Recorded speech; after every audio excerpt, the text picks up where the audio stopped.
আছে কে? কি নাম তোমার? সৌম্য। সৌম্য। আর আমরা আছি এই মুহূর্তে গয়েশপুর জিমে। এটা একটা মারাত্মক বাজে জিনিস।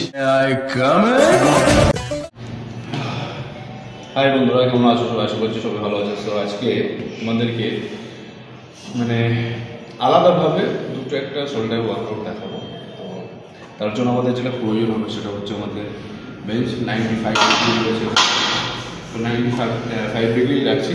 তো ওয়েট বেশি নেওয়া যাবে না, তুমি তোমার সাধ্য মতো ওয়েট ক্যারি করবে। আমি এখানে 15 কেজি ডাম্বেল চুজ করলাম। সো আমার মনে হয় এই ওয়ার্কআউটগুলো কখনোই তোমরা করো না। এই ওয়ার্কআউটগুলো করে দেখো, একটু আলাদা লাগবে।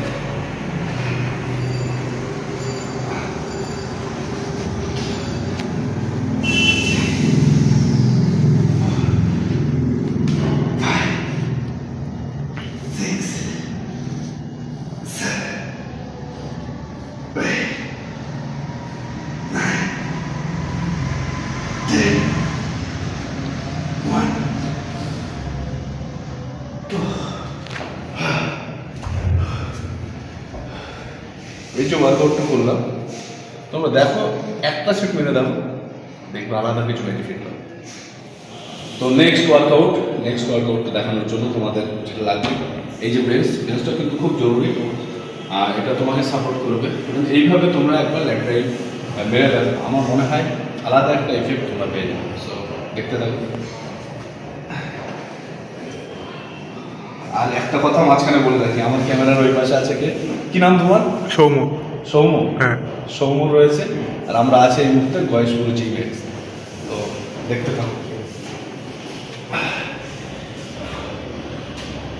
1 2 3 4 5 6 7 8 9 10 1 2 3 4 5 6 7 8